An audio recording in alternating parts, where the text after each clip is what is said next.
नमस्कार दोस्तों, राधे राधे। मैं आज आपके लिए लेके आई हूँ दो बैलों की कथा। आज इसका एक पार्ट आया है, इसका कल आएगा एक पार्ट। तो वीडियो के अंत तक बने रहिए। वीडियो पसंद आए तो लाइक कीजिए, सब्सक्राइब कीजिए और अपने दोस्तों के साथ शेयर कीजिए। दो बैलों की कथा। जानवरों में गधा सबसे ज़्यादा बुद्धिहीन समझा जाता है। हम जब किसी आदमी को पहले दर्जे का बेवकूफ़ कहना चाहते हैं तो उसे गधा कहते हैं। गधा सचमुच बेवकूफ़ है या उसके सीधेपन, उसकी निरापद सहिष्णुता ने उसे यह पदवी दे दी है, इसका निश्चय नहीं किया जा सकता। गायें सींग मारती हैं। ब्याही हुई गाय तो अनायास ही सिंहनी का रूप धारण कर लेती है। कुत्ता भी बहुत गरीब जानवर है, लेकिन कभी कभी उसे भी क्रोध आ ही जाता है। लेकिन गधे को कभी क्रोध करते नहीं सुना, न देखा। जितना चाहो उस गरीब को मारो, चाहे जैसी खराब सड़ी हुई घास सामने डाल दो, उसके चेहरे पर कभी असंतोष की छाया भी न दिखाई देती। वैशाख में चाहे एकाध बार कुलेल कर लेता हूँ, पर हमने तो उसे कभी खुश होते नहीं देखा। उसके चेहरे पर एक स्थायी विषाद स्थिर रूप से छाया रहता है। सुख दुख, हानि लाभ, किसी दशा में भी उसे बदलते नहीं देखा। ऋषियों मुनियों के जितने गुण हैं वह सभी उसमें पराकाष्ठा को पहुँच गए हैं, पर आदमी उसे बेवकूफ़ कहता है। सद्गुणों का इतना आदर कहीं नहीं देखा। कदाचित सीधापन संसार के लिए उपयुक्त नहीं है। देखिए न, भारतवासियों की अफ्रीका में क्यों दुर्दशा हो रही है, क्यों अमेरिका में उन्हें घुसने नहीं दिया जाता। बेचारे शराब नहीं पीते, 4 पैसे कुछ समय के लिए बचाकर रखते हैं, जी तोड़कर काम करते हैं, किसी से लड़ाई झगड़ा नहीं करते, 4 बातें सुनकर गम खा जाते हैं, फिर भी बदमाश ही कहा जाता है। वे जीवन के आदर्श को नीचा करते हैं। अगर वे भी ईंट का जवाब पत्थर से देना सीख जाते तो शायद सभ्य कहलाने लगते। जापान की मिसाल सामने है। एक ही विजय ने उसे संसार के सभ्य जातियों में नगण्य बना दिया है। दोस्तों, सब्सक्राइब कीजिए, पसंद आए तो लाइक कीजिए और शेयर कीजिए।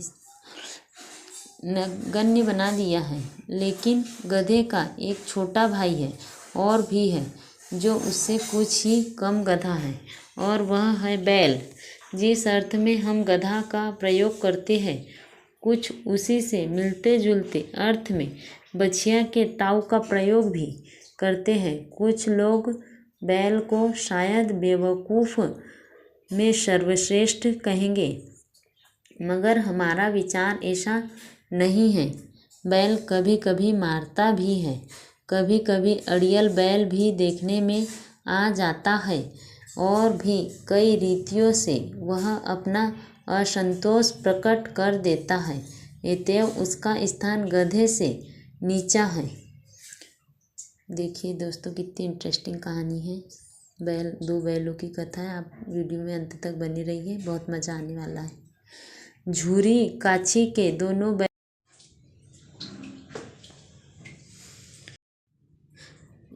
बैलों के नाम थे हीरा और मोती। दोनों पछाई जाति के थे, देखने में सुंदर, काम में चौकस, डील, ऊंचे। बहुत दिनों साथ रहते रहते दोनों में भाईचारा हो गया था। दोनों आमने सामने या आसपास बैठे हुए एक दूसरे से मूक भाषा में विचार विनिमय करते थे।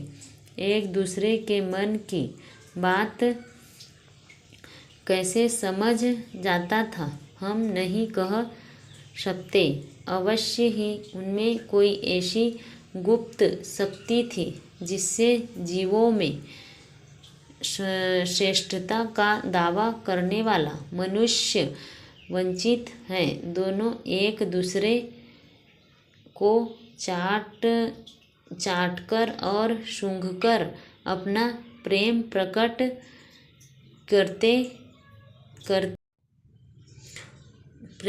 करते कभी कभी दोनों सींग भी मिला लिया करते थे। विग्रह के भाव से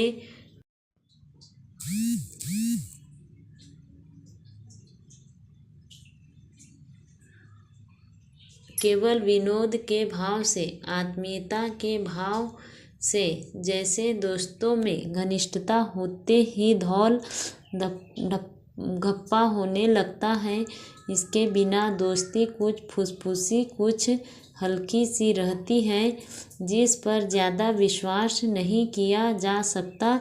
जिस वक्त यह दोनों बैल हल या गाड़ी में जोत दिए जाते और गर्दनें हिला हिलाकर चलते, तो हर एक की यही चेष्टा होती थी कि ज़्यादा से ज़्यादा बोझ मेरी ही गर्दन पर रहे।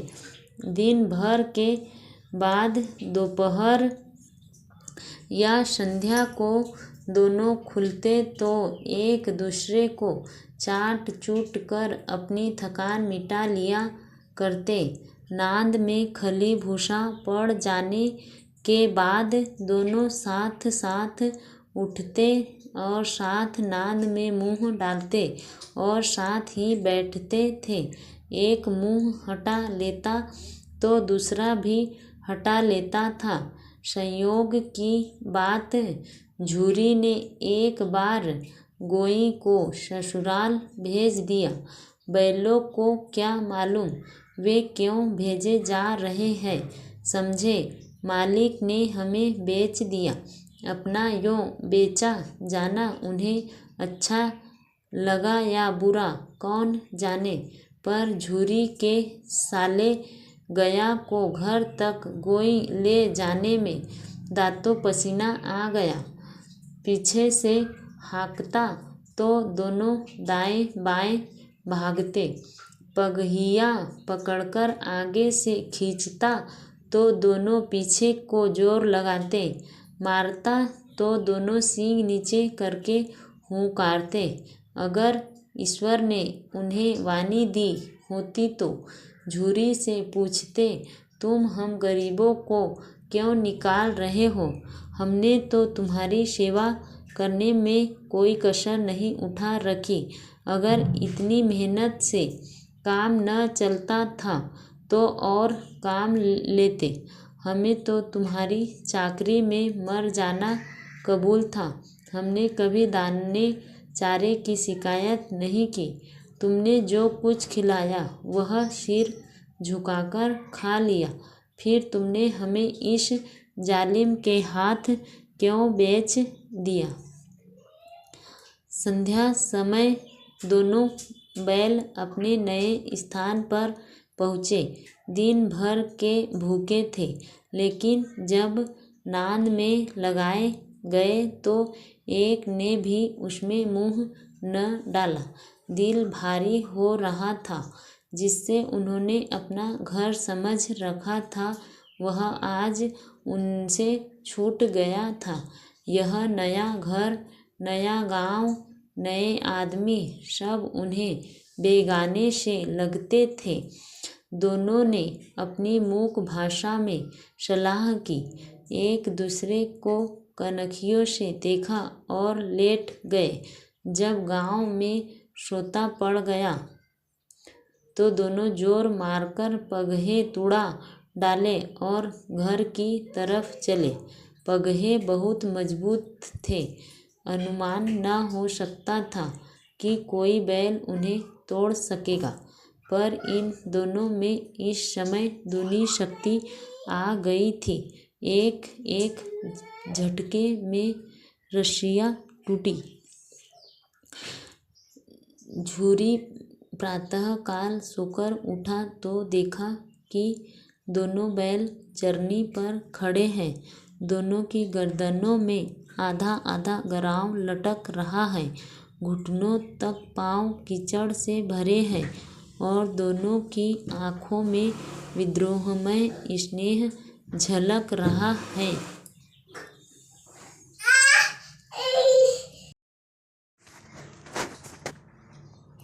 घुटनों से पांव तक कीचड़ से भरे हैं और दोनों की आंखों में विद्रोह में स्नेह झलक रहा है। भूरी बैलों को देखकर स्नेह से गदगद हो गया, दौड़कर उन्हें गले लगा लिया। प्रेमालिंगन और चुंबन का वह दृश्य बड़ा ही मनोहर था। घर और गांव के लड़के जमा हो गए और तालियां बजा बजा कर उनका स्वागत करने लगे। गांव के इतिहास में यह घटना अभूतपूर्व न होने पर भी महत्वपूर्ण थी। बाल सभा ने निश्चय किया, दोनों पशुवीरों को अभिनंदन पत्र देना चाहिए। कोई अपने घर से रोटियां लाया, कोई गुड़, कोई चोकर, कोई भूसी लाया। एक बालक ने कहा, बैल किसी के पास एक बालक ने कहा, ऐसे बैल किसी के पास न होंगे। उस दूसरे ने समर्थन किया। इतनी दूर से दोनों अकेले चले आए।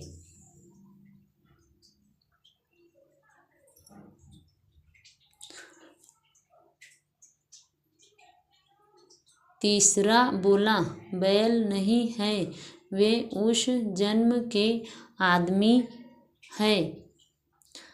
इसका प्रतिवाद करने का किसी को साहस न हुआ।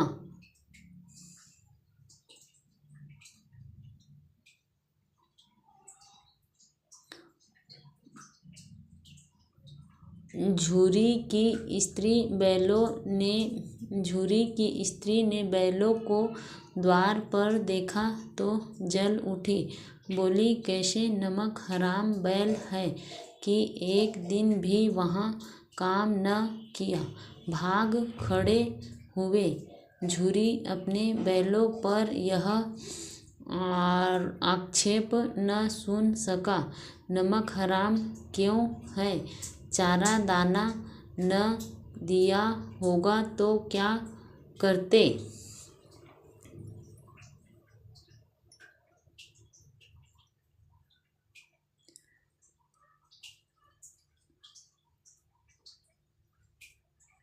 स्त्री ने रोब के साथ कहा, बस तुम ही तो बैलों को खिलाना जानते हो और तो सभी पानी पिला पिलाकर रखते हैं। झूरी ने चिढ़ाया, चारा मिलता तो क्यों भागते बेचारे।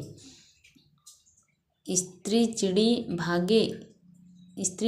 भागे इसलिए कि वे लोग तुम जैसे बुद्धुओं की तरह बैल को सहलाते नहीं, खिलाते हैं तो रगड़कर जोतते भी हैं।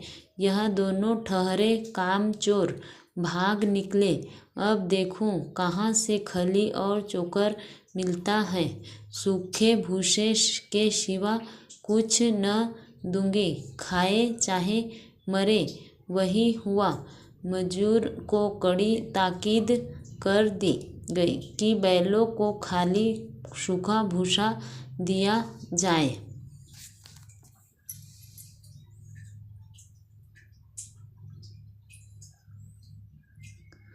बैलों ने नांद में मुंह डाला तो फीका फीका, न कोई चिकनाहट न कोई रस। क्या खाए? आशा भरी आंखों से द्वार की ओर ताकने लगे। भूरी ने मंजूरी से कहा, थोड़ी सी खली क्यों नहीं डाल देता बे? मालकिन मुझे मार ही डालेगी।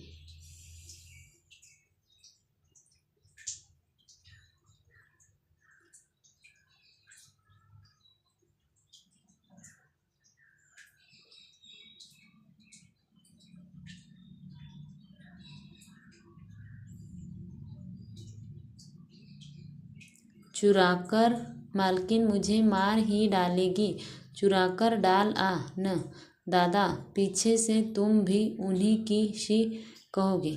थैंक यू दोस्तों, आखिरी तक बने रहने के लिए। Thank you for watching. कल आएगा इसका दूसरा भाग। बहुत बड़ी स्टोरी थी दोस्तों, इसलिए आज इसका एक ही पार्ट आया। Thank you.